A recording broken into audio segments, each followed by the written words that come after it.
To another live segment. Happy Sunday.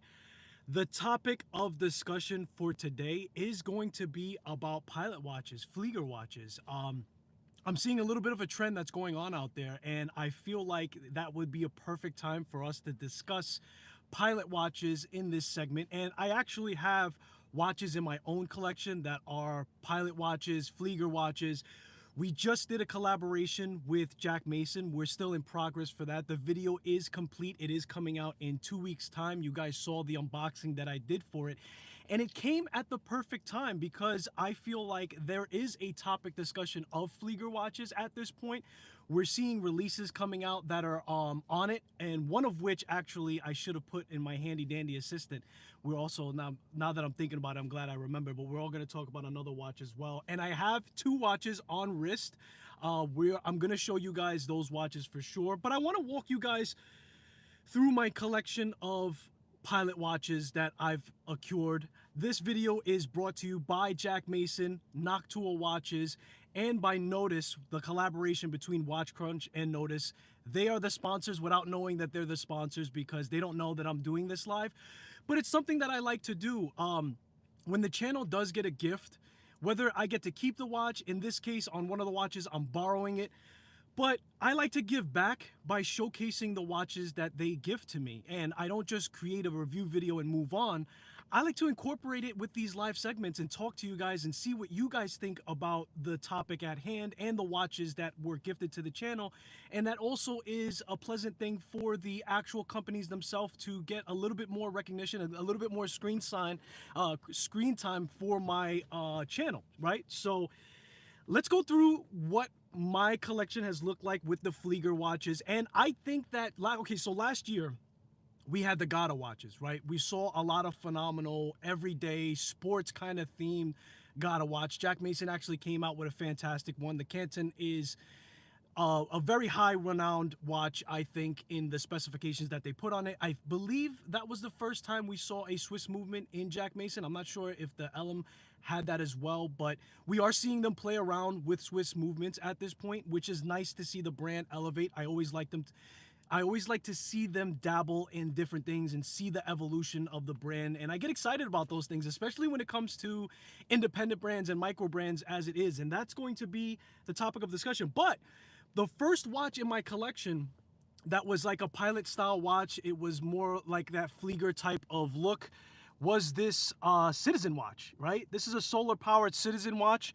And let me just pull up the notes that I have for it. It is solar powered. It is going to have an atomic time on here. So this thing is always on point. This thing is always on the right time. This is a grab and go quartz watch. It's always on the right date. It's always on the right time. Now, I'm not sure if this connects to the towers like it's supposed to. I think I've tried to do it manually. I don't know if it reached. And if it isn't, it's still incredibly accurate and ready to go. And I was heavily inspired to put this Citizen watch in my collection early on. I got influenced just like you guys do when you watch the watch reviews and everything else. But I felt like after doing a little bit of research, this was going to be a good addition to the collection. It is a quartz solar powered. I keep this on the top of the watch box where I have the glass. I never have an issue with it powering down. In fact, most of my solar are pretty up to date, so I don't usually have an issue when it comes to that. Zikwi Blux, I think that's how you say it. Hi, how are you? Good morning. And it's funny because this is the Blue Angels edition, and I originally was gonna go for the band. It has a nice blue band that goes with it. It's like a blue and yellow colorway to match the dial. And I ended up going with bracelet, and I'm so happy that I decided to do that because later on, as I matured in my watch collecting, I realized that going with bracelet, especially when they have a bracelet that's a little bit different. Tiffany, good morning. How are you? It's better to go with the bracelet first, always, in my opinion. And so I'm happy that I changed my mind the last second on this. And for me, this was the first one. Now, typically when we talk about pilot watches, they are a tool watch, yes? So there are things that we normally see. We see enlarged markings on there. We see most of the time in the past, it wasn't applied. It was all painted on. And there is upside to that. However, I personally feel that a more modern look is to have applied stuff, even though I understand that having painted on things work more so for a tooled watch. Now, I've had watches that I built. They were more on they were the AliExpress specials, okay? And I've had indices fall off, and that can happen when you have a tool watch and you're actually using it for something that has, like, let's say it's a pilot watch and you have turbulence during takeoff, during flight, things of that nature. Whatever it is that you're doing and you're utilizing a tool watch, there are vibrations that can compromise applied indices. Now, you're not going to see that happen on a well-manufactured watch, right? But if you have something like an Ali Express Special that I built, I've had indices fall off. So just know that with tool watches, it's more advantageous to not have them if you are putting them under harsh conditions for that vibrations to the indices. However, with nowadays manufacturing and everything else, you normally don't come across that issue. I've not had any of my watches aside from those AliExpresses special editions not fall off for the indices. But anyway, this one in particular does have applied indices. It's not so much bold in the markings as you would find on a regular pilot watch, but it does have slightly oversized. They're a little bit skeletonized. It's a very modern look, but it's very efficient in being the tool that it needs to be, it being always anatomically correct on the time. And it's one of those grab and go type of deals. And I was happy to put this in my collection because of that. And I absolutely love the Citizens Blue Angels. It's a phenomenal watch. I don't know where you guys are in your watch collecting, but maybe pilot watches start to intrigue you. Again, we're seeing a lot of pilot watches surface. That's what we're talking about today. So we're going to go through the mill and I'm going to show you guys all the pilot watches that I have, but we're also going to talk about pilot watches that I don't have on hand. However, they are new releases and they are to the theme at hand. So that being said, moving on from the Blue Angel, it's a phenomenal watch. I don't have much else to say about it. There's so many other specs that are to it. Oh, one thing I will say that does intrigue me is having a what is it called, an indicator of power, a power indicator. So this one actually has it. If you press the bottom right button, this one of the hands, okay, so this hand here, this is the power here, so it shows you how much power it has left on the hand, and then it just automatically resets back to the time that it's going to be automatically, as you see there. And you can't stop that second hand and still have the time running correctly if you want to save some power on that. So that was one of the key things. And now I was in love with power reserves. That's what it's called. Power reserves. Until I found out that most watches attached with a power reserve is more on the expensive side and it's more safe. Like we see a lot of Grand Seikos with power reserves and everything else. So I don't have a lot of power reserves in my collection, and it is a little bit niche because at the end of the day, if you know you have 36, 48, 68, whatever the time may be for that power reserve, then you should be okay, especially if it's an automatic watch. But this one happens to be quartz, it happens to be solar powered, and it happens to have atomic time keeping. So it's a grab and go situation, which I love. Here's the deal. I like the fact that I have to wind my watches. I like the fact that I have to interact with them. It kind of helps with that connection to your watch and everything else. But sometimes you just don't have the time or you're not in the mood and you want to grab and go situation. So that one was perfect for it. I love the big size on it. I have a 7¼ inch wrist, so it does fit to my wrist very nice. It's actually a bigger size. That one is, the Citizen is a, no, I'm on the wrong notes here. Hold on. I think it was a 44.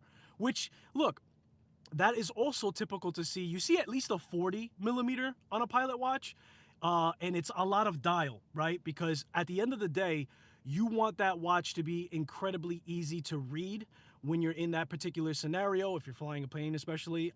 There are more things to a pilot's watch that makes it official, and I'm just trying to go through my, oh, here we go. So yeah, that was a 43, and it, unfortunately, Citizen doesn't mention the lug to lug, but it's a bigger watch and it has a lot of dial, and pretty much all the watches that I have are going to have a lot of dial presence, and that's something that's also very popular with pilot watches. It's a going theme for it, if you will. Now, next up in the lineup that was added to my collection was the Noctua. Now, Noctua watches is owned by JP. He just came out last, I want to say October, with his brand, and he designed a watch that is super toolish, bezel on here. You see the pilot style hands, you see the indices that are enlarged. So this is also giving off a diver type of feel, definitely toolish, bead blasted on the case and on the bracelet itself. So definitely fitting that niche for being a tool watch as is. Now you do have to purchase the bracelet separately. This is powered by NH movement, but you see a lot of the characteristics here, and it's very, very clear, right? There's not a lot of things going on with the dial itself, as opposed to the Citizen that's a little bit busy. But of course, we have tons of complications in here, so that kind of makes sense. But some people like their pilot watches to be free and very legible, and this one is very legible. It is a lume dial on this one. He has a regular black dial. He has a date one if you want to. This is an actual no date. There's no phantom wheel on here. This is an NH38. So he just came out with his lineup, and he's actually now doing a GMT. So if you guys are interested in this type of look, I would definitely give him a little bit of attention on his website, Noctua Watches. Big boy as well. This is a chunky monkey. This is a 42 millimeter. Bringing up the stats here. 42 by 12.5 thickness, which it's not that bad, but the lug to lug is 22 on this, right? And the Citizen, the lug width rather, was a weird size. It was like a 23. So I was like, 24 or 22. Why a 23? What are you gonna do? But this bad boy has a lug width of 22, so that's within the realm of popularity for straps, which again, I've mentioned to you guys, this year is going to be heavily focused on straps. I still am underway for some straps that we're going to do a review of.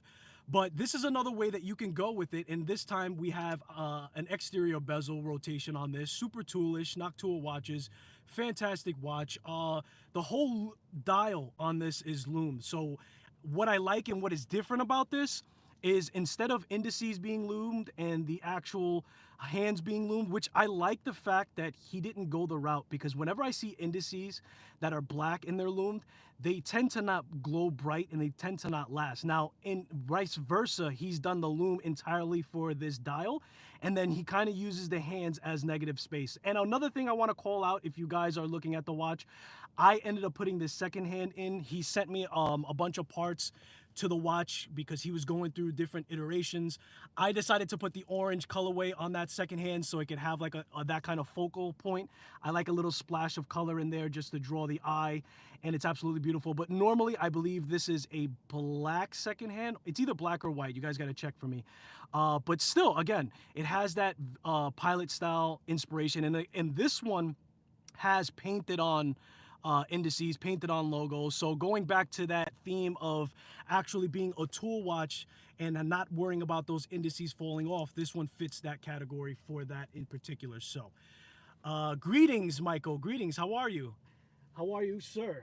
Welcome in. Welcome in.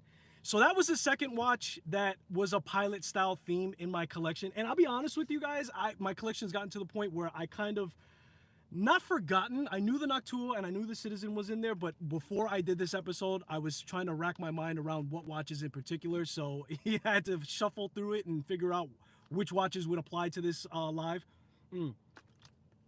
Excuse me. But phenomenal tool watch that Noctua came out. My man JP, he's hand assembling them.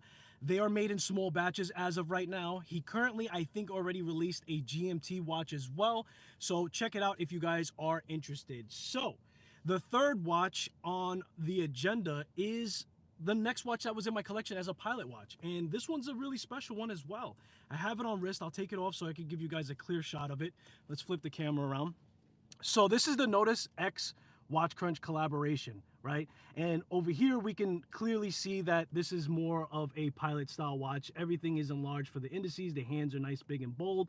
It does have a turning bezel for it.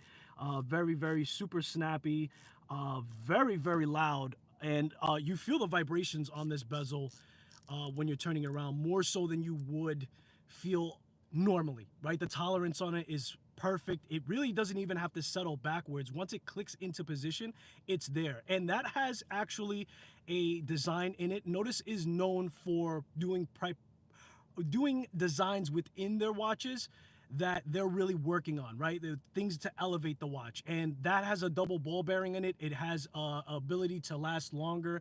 It removes debris. The crown, which is special about this watch, wide open, is still 30 meters of water resistance, which is insane. And I haven't tested that. I'm not going to test that because that gives me anxiety just to say. I'm hopeful that it is the truth, and it is pretty cool. And I think that this is 150 meters of water resistance in total, or it's at least 100 meters.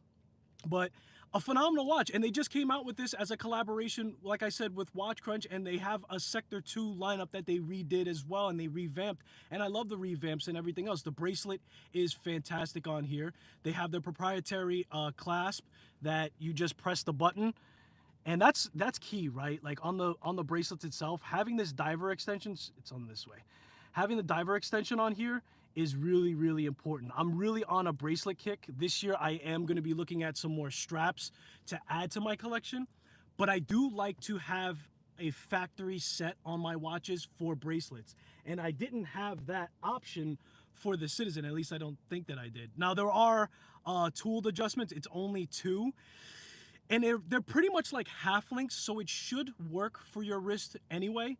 But if you need larger than this and larger than the links that they supply, that's where you're going to run into the issue. It has male end links, which is fine, because even with the male end links, it still fits my wrist for 7¼ inch wrist.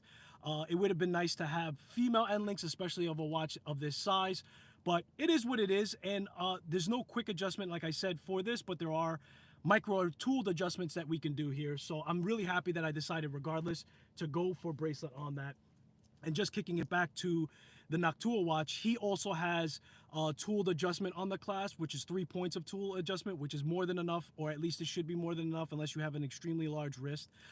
Everything is bead blasted, like I said, to keep it looking toolish. A lot of people think it's titanium. It's not, which is nice, because at the same time, there are people that like titanium but don't like the feel of titanium, at least the lightweight of it, right? We associate as consumers with lightweight being more of a cheap type of feel. It's definitely not true, titanium being more resilient, but at the end of the day, if you are looking for something that has weight, this has that look of titanium but not the feel of titanium, if you will. So yeah, going back to the Nodus X Watch Crunch, I loved it. I thought it was a home run. I like the size. Now it's a 40 millimeter width with the bezel, and then the case itself is a 38. I pretty much just consider that to be a 40, right? Because at the end of the day, when it's on your wrist, that's what's going to be taking up the majority of it.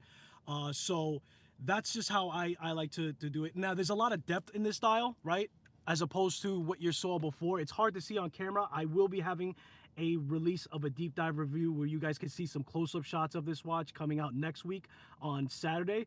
But this has a lot of depth to it. As you can see, when I turn it this way, you can see kind of like the center. Then you have the step here. You have the applied indices on top of that. So there's a lot of depth to this watch, which makes it really nice. It gives it a lot of a modern type of feel versus, let's say, a Noctua watch, which is pretty much a flatter design, which is fine because it has its own thing, being completely loomed here on the dial. So there's some interest in the interior kind of design on this, right? So that just gives you some depth, which is nice, especially on a black dial, because sometimes on certain lightings it can look flat like it does here, and then when I turn to the light you could kind of see the depth on that. So it gives you a little bit of a best of both worlds type of feel. And putting the half day and date at the 6 o'clock was very, very clever. It was very, very smart. I believe that most of us feel like that's where it belongs, and I feel like that was a great way to design it. And also them not surrounding that complication, like not highlighting it, if you will, like trimming it with stainless steel, keeping it more subtle, letting it be lost but still being very legible, was very important, I think, to the success to this design. And that's just how I feel like they ultimately did for the watch. 40 millimeters is my watch sweet spot.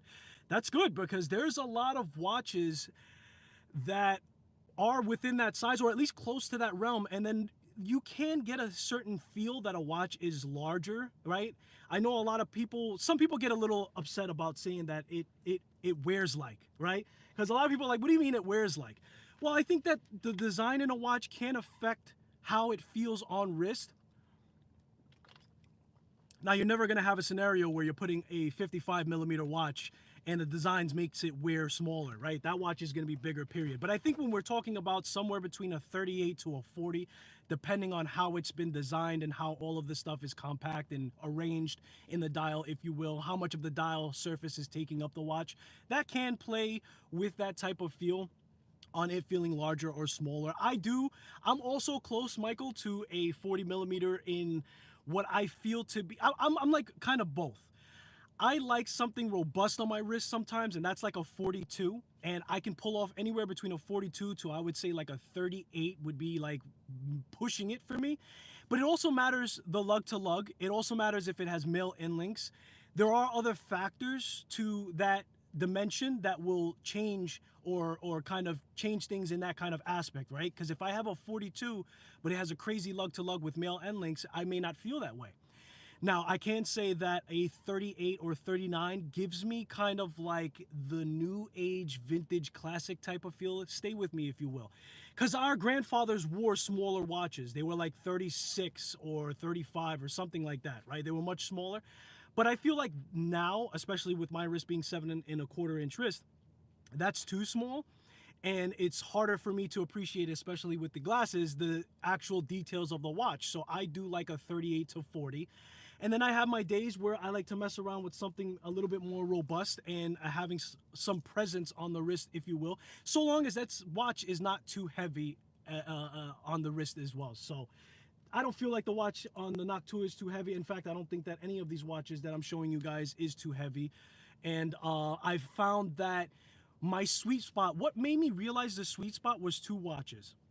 I want to say it was, not Oris, Orion watches, and actually the Erebus. Going back to talking about how the Gata watch was pretty much what was seen last year taking over, kind of like that go anywhere, do anything, and then it being more of like a sports type of vibe. And the two call out watches for me was the Jack Mason Canton and then the Erebus Ascent. Those two watches really were in a league of their own. They gave you something a little different, but they were interesting enough to provide you with enough interest if you are looking for certain values and price points when you're making your purchase.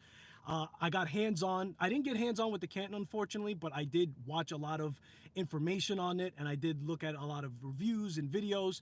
I did see it live in person in the 2024 wind-up fair. So I know what I'm talking about to a certain degree.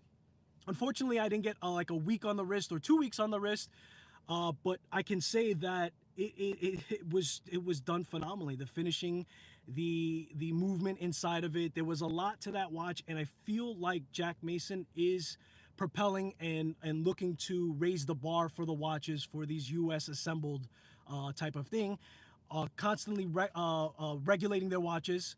They're adding the hardening coating on their watches. So they're really being and fitting the mold for luxury for me. Luxury is defined in the micro brand and independent space for me. It has been since I went to my 2023 wind-up fair. That opened my eyes to the category altogether, and it made me appreciate and realize the range that's able to be achieved within that space. Because I really feel that you can step in and, let's say you have a budget of $200-300, you could find a micro brand within that price range, right? And it is going to be most likely well finished and passionately put together, and you could find one with the design. Now, finding one with the design that speaks to itself is a little harder, because once brands find their own identity, which in my opinion is the hardest thing to do, not only for watch brands, but even for watch channels, right? Like, how do I differ from other watch channels? That's the name of the game. When you're starting off, you're going to mimic. And when you're starting off as an independent brand, you're going to take more off the shelf parts, because there's a certain amount of money that you can spend. And fortunately, I wouldn't even say unfortunately, but I would say fortunately, there's enough on the shelf parts for them to at least kick off and start off their design. Going back to that, this is a more on the shelf kind of feel, right? This has kind of got like that SKX body. There's not so much individuality in it, and yet there is, because he did do a couple of things that were different. He kind of meshed two watches together, that being the SKX and the Sin watch, right? Which in turn gave him his own little niche in separating himself, but he's just starting off. And we've seen a lot of brands when they're just starting off. If you even go back to particular watch companies, they start off more generic. I think that the Erebus is an example of that, right? When he first came out with his divers, it was more of like, it was a good watch. It was a good watch. But I think Erebus is still working on finding their own design and finding their own niche where people can recognize their watch from a mile away. And when you have that, that's something special. But I don't want to take away anything from the Erebus line because I got hands-on, like I said, with the Ascent. And when it comes to an enthusiast, like you watch wizards out there, right? I'm talking to you guys, not the muggles.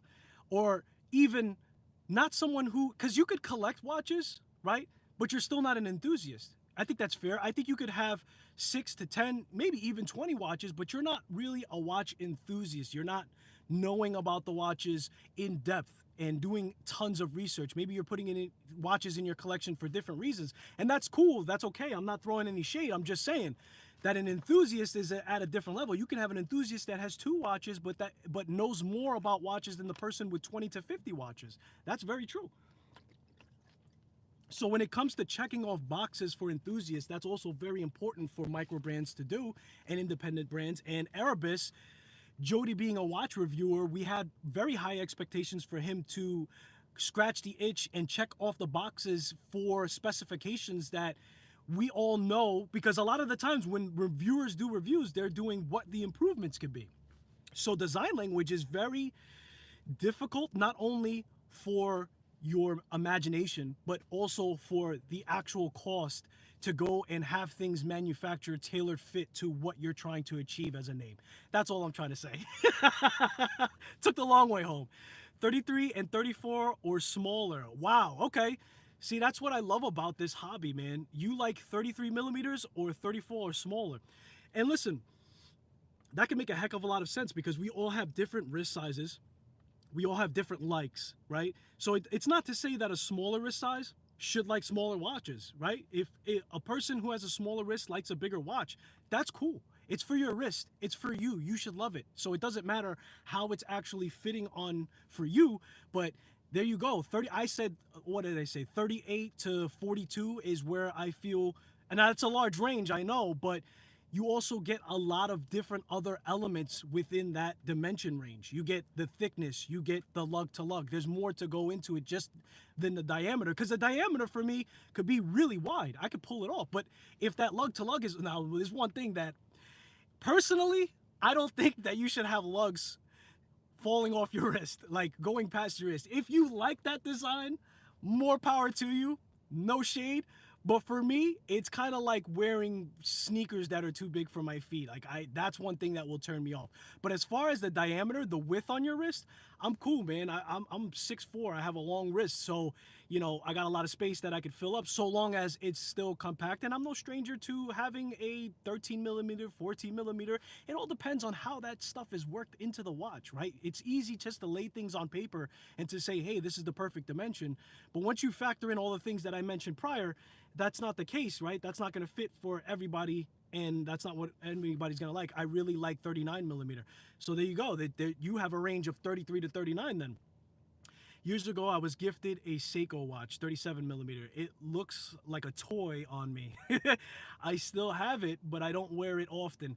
Yeah, I have one watch, I think that's also a vintage watch.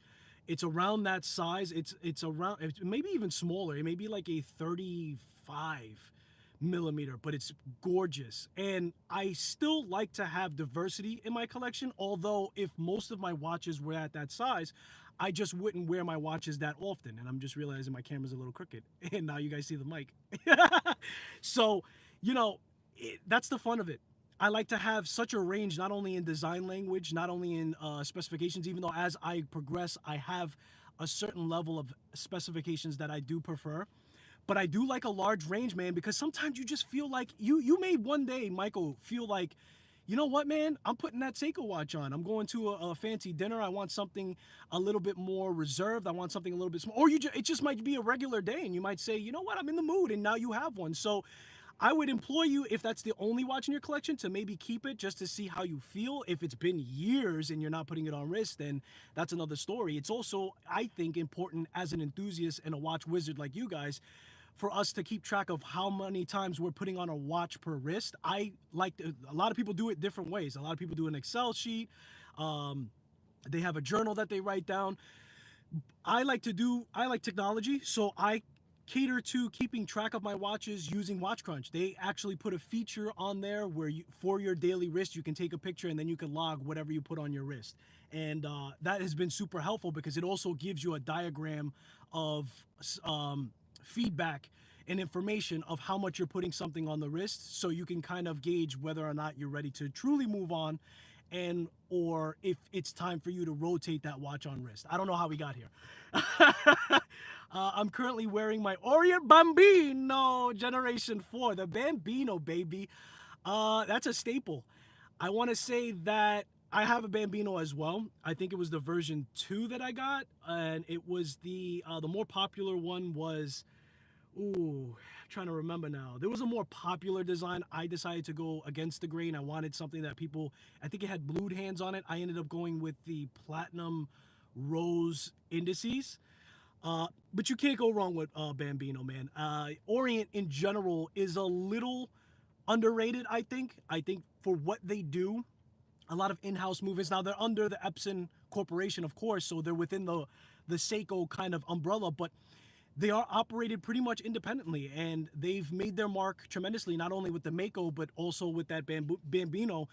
And that is always been my kind of niche to vintage. Like, I like a vintage look. I don't in particularly like a vintage watch that's actual vintage. I only have one in my collection, which is that watch that I mentioned before that's around 33. But the Bambino gives you a 40 millimeter, gives you that vintage design, gives you an in-house movement, very reliable. Automatic. It has a rotor on it. It's an awesome watch, Michael, and there's a cult following behind it for a reason. Now, I was impressed by it early on, meaning I was impressionable at the time, so watching reviews led me to that watch. It's hard to not binge watch reviews and not come across it, especially going back 3 years ago. And they're still doing iterations, and they're still looking to put smaller sizing on it and stuff like that. The price has crept up, but what hasn't? You can't buy eggs now for $8. So that's not really what I'm focused or mad at, but that's a solid watch, especially if you're starting your watch collection and you want to play it kind of safe, if you will, because it has a good reputation for it. And that's kind of how I navigated a lot of my watches. Now, moving forward, that's not the case. I pretty much know enough where I can venture off and either learn something new, right, which is something that I'm doing, getting exposed to the next watch that I'm going to show you guys. And I've had a hyper focus now on movements, not just movements, but high refinement in manufacturing. What's really going to be the difference between a $500, $600, hell, even an $800 watch versus a $1,500 watch, right? I'm intrigued to see how these things are justified for myself, right? I'm not going on here and telling you guys how to buy. That would be irresponsible of me, because at the end of the day, you guys all buy very differently. There's very different factors. I'll give you guys a weird factor for me. You know what buys points on me for watches right now? I have value in how the brand is communicating and implementing themselves into the watch community, and specifically with crazy watch enthusiasts like ourselves. That for me has value before I even purchase the watch. I want to see how they engage, what's their accessibility, what is their customer service, how they present themselves to watch shows. Now, watch shows are not I'm not weighing and measuring companies or brands by just watch shows, because watch shows are incredibly difficult to attend, right? Like, they're expensive. A lot of them have to travel from a different country. There's a lot that goes into it. So I can't be mad at a company for not A, having it in their budget, or B, it just being kind of difficult for them. At the same time, we had 130 brands at the New York Windup in 2024. So there was a lot of exposure for that. It was slightly overwhelming, and you do have to kind of calibrate yourself to say, there's a lot of brands here, but how am I hunting down watches, and where am I in adding watches to my collection where I can spend most of my time at a certain booth or table, lemonade stand, if you will, to interact with that company, to really get more information or to see their personality and how they interact. It's weird, but there's value in that for me. So, and I know that means nothing for somebody else, and that's okay. Orient entire lineup are solid quality watches, most definitely the gateway brand into this crazy hobby for me. Exactly. And Citizen is another one. I don't know if the line for Citizen to say that they're underrated. Like, I just showed you guys the Blue Angels.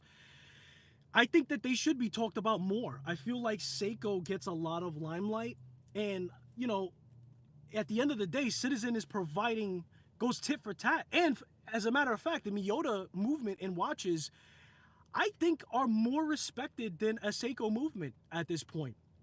And that is mainly because the accessibility of a Miyota gains a high beat movement. It gains, you know, that kind of higher feel, and they also have a good reputation of lasting longer. And that's been kind of my pivot. Like now I'm trying to focus more on movements, if you will, which leads me to my next watch that I'm going to show you guys, which is the brand new release from Jack Mason. This is the Pursuit Pilot watch. It's on theme for what we're talking about here. Now, this watch is on loaner, but this live is still brought to you guys by Jack Mason. Again, they don't know that I'm doing this, but I like to show love. So I did an unboxing for this already. You guys can watch that after this if you haven't caught it yet. And I actually just polished off the deep dive review for it. So I do understand the watch more insignificant. I'm by far a Jack Mason fan. I'm 100% a Jack Mason fan. Just letting you guys know. Like, I know like a lot of the things about reviewers and bias and stuff, like I'm biased for Jack Mason. I'm letting you know now. Now, I'm not saying that this watch is for everybody or a Jack Mason in general is for everybody. However, I do get excited and fire up for them. I've seen them for 2 years now at the shows. They're phenomenal people.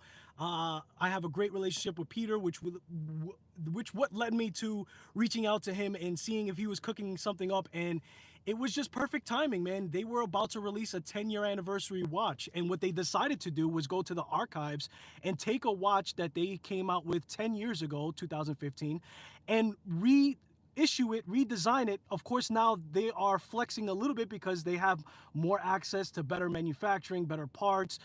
They've always been a brand since they decided to step into the enthusiast arena to take the reins and manufacture their own watches and not be an off-the-shelf company once they decided to step away from more of that designer watch, if you will. But once they stepped into the enthusiast arena, I think that they had the finger on the pulse and realized very quickly that they need to dive deeper, right? Because we're super nerdy about this. We know things that normal human beings don't know and are not interested to, which is why I call you guys watch wizards. So they are now, after their 10-year, and this was a big watch for them. I am proud of them. I'm very happy for them. I'm very excited for this release. I do like when a brand goes back and revamps a watch. I don't like when they do that every single time because that could be perceived as being lazy. But this makes a hell of a lot of sense on an anniversary to say, you know what, boys, let's go back to the beginning from whence we start. Let's have a revamp and let's implement things onto the watch that we didn't have in the first release, which we have a lot of that. Now, I'm gonna save all the finer details to this watch for you guys to watch the deep dive review, which is coming out in 2 weeks for this Pursuit Jack Mason. There is another 10-year anniversary edition that they have, so they are having like 2 separate kind of additions for it, and this is the one that's going to be their core collection. So this, I think it's a green and a white color dial primarily, are going to be here to stay. They have a 2025 10-year anniversary special edition that's only going to be available for the year of 2025. So if you guys are interested, there are reviews already released specifically for, I believe, the special edition one. I'm going to have the core collection review that's going to come out in 2 weeks, like I said. But Le Jour Paré movement in here, Swiss movement, and it was brand new to me. So having the wine to it, testing it, they're also regulating their movement. Like I mentioned before, this is going to be plus or minus 5 seconds a day. 1200 Vickers, so you're going to have some hardened coating on the case and on the bracelet. Now, one of the things that is very important, again, on a bracelet is that diver extension, right? And they have a different design than I showed you before with the Nodus. This is more of a slide kind of friction lock system, which is nice because they have a lot of room on this bracelet, on this clasp, which this is going to give you a lot of extension, and it's going to serve you well for that thermal expansion of the wrist. Now, that might possibly even be suitable for a wetsuit at that point, being an extension of this far, of this caliber. You can't adjust it all the way at the end. You kind of have to back it out a little bit, but you get a lot of distance. As you guys can see here, there's about 2 links right here. I think in my video I said it's about 3 links worth. It might be closer to 2, but done well across the board. The clasp itself is brushed, which I feel that the clasp needs to be brushed. I know we're nitpicking, And I know some watches do polishing. If you do, it is what it is. But not only did they put the 1200 Vickr of hardening on their clasp in case, but they also brushed it, which is a very smart move. That's high contact for surfaces, and you guys know with your watches, the first scratch you probably receive on your watch is on the clasp. So, very, very cool. Another standout thing for that watch is the applied indices, which are like loom blocks, right? You have that LumiCast loom blocks on there, and that's big. Because going back to what I said to you guys before, we do have markers that are painted on, right? We do have applied markers on watches for pilot watches, right? And for me, this feels more of a vintage vibe. The applied indices feels more modern, and I told you guys why being painted on could be a little bit more advantageous. But when you have that, it feels flat, of course, but it also feels more vintage, and the applied markers gives it more of a modern look. And for theirs, they used the LumiCast, kind of like the blocks. This is X2 grade, so it's going to be an upgrade on the amount of solar retention for illuminating this in a nocturnal setting. That sounded really fancy. I'm proud of myself. So I love how things are lifted on here. It still kind of gives you that standard kind of vibe, but at the same time, even from here, and when you guys see my review video or when you see my unboxing, you'll see more so what I'm talking about. But they didn't go crazy with how much they lifted it off the dial, right? If we're paying attention to the 12 o'clock, the 3 o'clock, or the 6 o'clock, that's what I'm mainly talking about. You'll see the blocks on here, and it is lifted off the dial, which gives it some depth. It gives it some interest. That's one of the things when I've experienced more affordable, not these, but more affordable pilot watches. At first, it was a little boring to me, but then I kind of got it, and it grew on me. But what I like more is the depth in the dial, of course. And those loom blocks are going to give you that kind of feel. It's not as noticeable as maybe a Chris Ford, or if you're familiar with Baltic and their loom blocks, those are super raised. These are probably like a halfway point, and I like that. I like that it's not as 3D as the other watches, because why? It's tied into more so how the pilot watches used to be, but it still gives it that kind of 3D look to it without being exaggerate. So kind of like the happy medium, if you will. What else can we talk about it?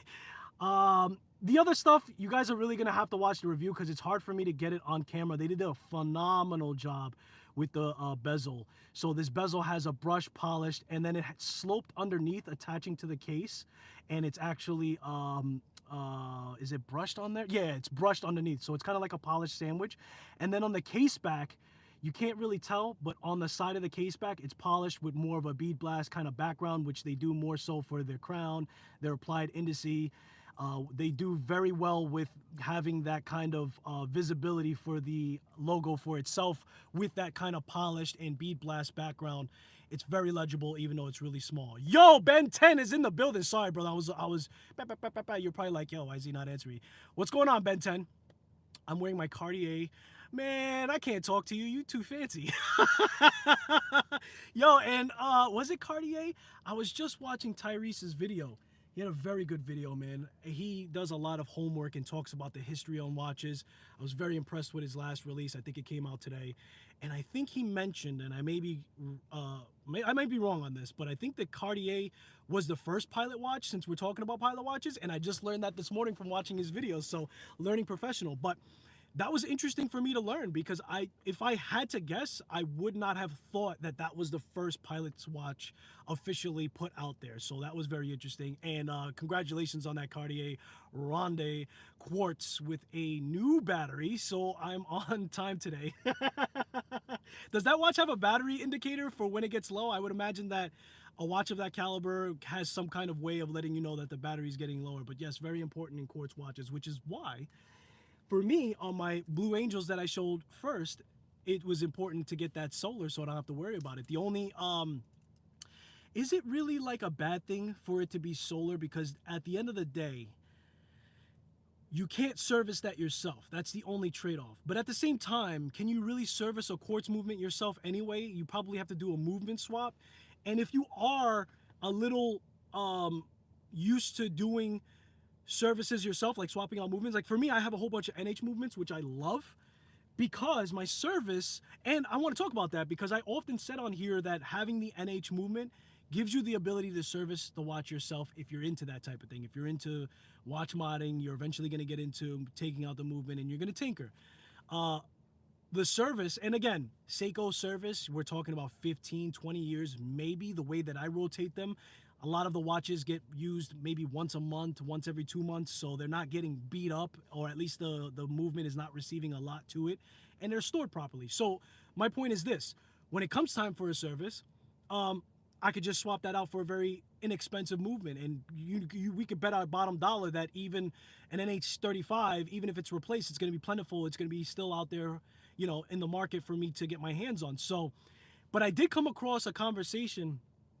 I think it was one of the lives with Mark, and he mentioned that Mark from Island Watch. He mentioned that any watchmaker would probably only charge you like $50 to $60 to swap out a movement rather than have it serviced, which is going to make a lot of sense for a lot of watches, not just for the NH movement. I was just wearing my Tissot PRX, and we all know the deal with that. And so they have proclaimed that watch is not serviceable. So hopefully, it's not too much of a cost to just pop in a new one. So there are give and takes. Now, if you're in love with having the original movement and that kind of is nostalgic for you, then I can understand that that's not going to work for you. But I like that I gained that knowledge of, okay, we're not talking about $400 to do a movement swap, that wouldn't make sense, right? Like for me, I would say, why would that cost that much? You're literally, it's like a hand change. You're removing the hands, you're putting new hands. You're removing the movement and you're putting the new one on. So I'm glad to hear that. And a lot of some of these watches were NH powered. The Nodus X Watch Crunch was an NH36. This was an NH38, no date true, so no phantom. This gives you the partial day and date on there, and they're super reliable movements. Again, going back to the Nodus, they also slimmed down the case design. So there's a lot to that watch also, aside from it just being an NH movement. There's so much more value, at least to me, especially with the Nodex clasps. Again, super important to have that extension for thermal days where your wrist is going to expand. I'm going to be playing around a lot with straps, but yeah, man, that's where I'm at. So what led me to have this conversation, guys, was not only the watches that I want to show you, it's also feeling like a pilot or Flieger themed year already. We're in Q1 because Zelos just came out with a watch, and it's a skeleton watch. And I like that watch because it's romantic. What do I mean? The Marvin 700 movement. Yeah, I know. I had no idea what that was either. But it's a movement, it's a watch where they purchased old movements that are Swiss made, by the way, and they had the watches serviced, the movements serviced. Okay, let me start again. They bought a batch of movements, the Marvin 700. It's a Swiss movement. And after buying the batch, they had them serviced and they had them changed to give a skeleton design. So if you guys see the new Zelos, what was the name of that watch again? The Sky Raider 40. I feel like that's a skeleton done correctly. I don't like when a watch looks too empty when it's skeletonized. Of course, we have Chris Ward that we could mention, but on the theme of Flieger in particular, they are releasing this watch, I believe, in a couple of days at this point. And it's a 40mm watch, it's skeletonized, and it has a movement that's very romantic.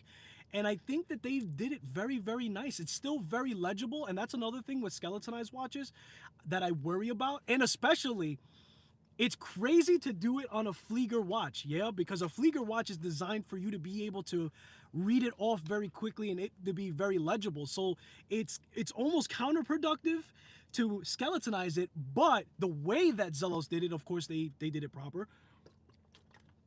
It's still, in my opinion, decently legible, and that's a 40mm.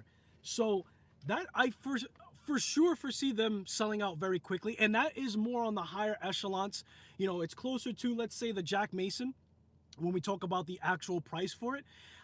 It's showing a thickness of 9.9 with crystal, and I don't really understand that because the crystal counts too in thickness, I think, on your wrist. Yeah, it's a little bit more transparent, so maybe you're more forgiving when you're thinking about having a slimmer design on wrist, because maybe you like that, which I do like that as well, because it gives more of a sleek kind of design. But again, it's my mood for the day. Sometimes I want something that says, hey, I'm here, and sometimes I want something that says, wow, that's sophisticated. That being said, 50 meters of water resistance, so That's also stepping outside of what we normally see for pilot watches. You normally see 150 meters minimum. And that also, let me look at this watch actually for a second. I don't know if they did applied stuff on here. So we have the chapter ring that's housing the indexes. It may look like the 36912 is applied, and it is more prominent. They have the two dots at the triangle that also signifies it. And of course they have let me show you guys actually my lovely assistant that I have here, just so you guys can get a visual. You guys of course can go off and take a look at it yourself. Let me just see if I can line it up here. Give me 1 second. I do apologize. We're doing a close-up of the dial on this. So this is the watch that I'm talking about that Zelos is working on, or rather they're going to be releasing very soon. There's actually reviews already out there. I think Watch Chris already did a review. There's another gentleman. He's out in Japan. His name eludes me. You guys definitely know the channel. He also did a review for it. But that was the going theme that I saw. The Nodus came out. Yeah. Then we have the Jack Mason. Now we have the Zelos. So is it the year of the Flieger, replacing the Gata watch instead for 2024 that we saw? It's still very early on, so we'll have to see. But, you know, I'm just projecting a watch trend later on. Now it has the seconds on there. The image keeps going. But just look it up if you guys are watching this. You guys can probably mini screen this and take a look at it itself. But it's an interesting watch. I think that it's very romantic, them revitalizing a movement to go ahead and make this, which of course now we're talking about added cost for sure. And it's a funky monkey for those two reasons. For the first reason of it, one, not having 150 meters of water resistance. Two, it has a Swiss movement, but it's an older Swiss movement. So we just talked about when that Bambino was brought up, having a vintage look, but a more modern movement. This is kind of the opposite, right? This is having an actual vintage movement in it that's been revitalized and revamped, executed very well aesthetically. Zelos is known for that. I do expect the watch to be well refined. Zelos is known for that. It is a titanium case, which is also very nice. I think that it's going to lean into the kind of aesthetics that a skeleton watch gives you, right? You can see through it, you see all the things moving, and then it feels light. So it's on theme. What else? Somebody mentioned on one of their reviews that it kind of has a power reserve, because when you wind it, you could kind of see those metal twine plates in the barrel of the watch getting tighter. So not an exact power reserve where it's like, okay, I got, you know, an hour left of this watch, but kind of like a feel and a gauge for it. Hand wind only, which is why they were able to achieve the thinness on it. 21, I think that movement was 21,600 beats. So it's I'm going to say that I'm very interested to see how the watch is going to do, but we all know that generally speaking, Zelos sells out and they have a phenomenal reputation. I haven't reached out to Zelos yet. There are probably going to be on my list very, very soon to see if they want to do a collaboration, because they make magnificent watches, and a lot of people have even proclaimed that they are one of the best micro brands doing it. So I'm expecting good things. I know for a fact within the community, because I'm on Watch Crunch and I see what's on your wrists, that there's a lot of Zelos designs out there. They are harder to get your hands on them, and they're one of the brands that I'm not really mad that they do limited releases, because they do a lot of their own design language, and it's not really like a design language that's like indefinite, meaning they take a design language and they put it on all of their watches for you to know. It's kind of like, you know, by how they put things together, which is even more special. It speaks more to the creative kind of feel to their watches altogether. So I'm always excited to see what Zelos comes up with, and they have a fantastic reputation. So I am interested in getting a relationship with them moving forward. Lug to lug is 46 on that Zelos Sky Raider 40 millimeter. Just trying to see if there's any other things. They have a boxed. Okay, so that matters in the depth, right? And it's titanium. Yeah, man, it's a fantastic watch. It's a great design, and they're gonna sell out of it. And again, they're one of the brands that I'm not mad that they do a limited kind of run, because they have so much design language, and then it makes you feel a little bit more special when you have a watch that they ran out and you have the confidence to know that they're going to come out with something that is completely different and or a little bit more limited for you to snag later on. So they're always creating. So yeah, man, let me catch up on the chat before I get lost. I'm wearing I read that. I'm solar. You're solar and automatic only now. I don't have the patience to be changing out batteries anymore. Michael, that is a real that is a real life scenario, bro. When you have 50 watches and they're all quartz and they have to and they all die at a different time. Like they can't even like the due date and then you could just tackle them all. Also, too, what's on my mind, where you preserve the watches that are quartz matters, right? Because it's cold now in New York, and anything that I have battery powered that I leave in the truck is gonna die out. That battery, the cold sucks the life out of batteries.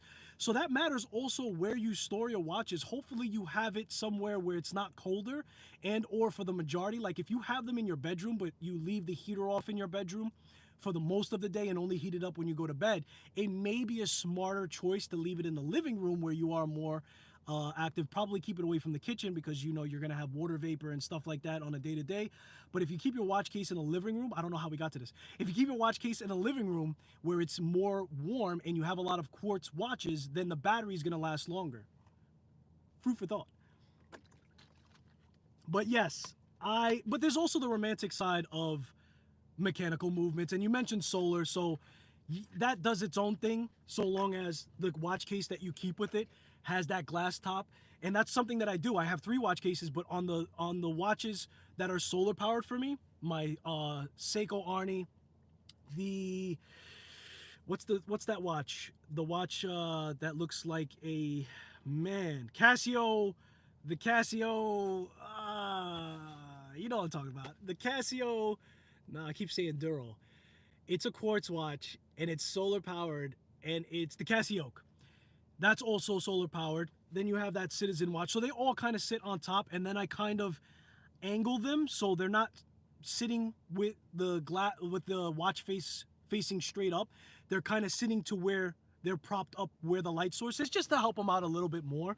Because I've had watches, specifically the Casio, for some reason, it didn't get enough light source and it ended up dying out completely. But definitely an advantage to have, because yeah, it is annoying when you have like so many watches that are quartz and you have to go in there and swap them out. And if you're not comfortable with doing it yourself, especially, $15-20 per watch starts to add up. And it definitely, like, people can charge whatever they want for their service. I'm not trying to dictate that, but what I can say is that it's so easy for you to learn yourself is worth it. And practice with something that's more affordable, of course, and then work your way up. But that could get annoying and everything else. So, ladies and gentlemen, I appreciate you guys for sticking with me with this hour of rant. We are close to the hour. If you have any other questions, let me know. But I think we're going to wrap things up at this point. Oh, wait. Sorry. There's one other release that hasn't been released yet. But Mark from Long Island Watch has announced that on one of the lives. And I'm just trying to type in Island Watch because I want to see if he has any official announcements on his website. I don't think he's there yet. The watch is done from Long Island Watch, and it's going to be a watch that I think he said it was to replace he's good at replacing Seiko's where they like to drop things off. He's good at picking them up. It's definitely a pilot watch from Long Island Watch. I don't see anything officially. It's probably maybe on his Instagram, but he did mention it on a live, and he does have a release that's pretty much ready, and he's just waiting for the right time, I guess in Q1, where he feels like there'll be more traction for it. So keep your eyes peeled. Maybe go on his Instagram for Long Island Watch, or specifically the Islander Watch. Somebody corrected me on that on one of my videos. I'm like, all right, bro, they're synonymous. If I say Island Watch, and if I say Long Island Watch, and if I say Mark, you guys all know who I'm talking about at the end of the day. Get out of here. He's actually got a pilot watch as well that he's coming out with. So that's why I am where I am. I'm curious to see what your thoughts are. I specifically feel like there's going to be a little bit of an emphasis, especially what we're seeing in Q1 for pilot watches. Let me know in the comments, if you're watching this in the feedback, what are the pilot watches in your collection and what do you expect out of a pilot watch design moving forward? Do you agree with me with that modern take for applied indices and other technology that we're seeing in watches, romanticized things that we're seeing in the Zelos? Phenomenal thing, if you ask me. And let me know what you guys stand on that. But that being said, I appreciate you guys for spending your most valuable asset, I don't have one on my wrist, which is time. And I hopefully will see you in the next one. Peace, guys. Have a lovely rest of your weekend.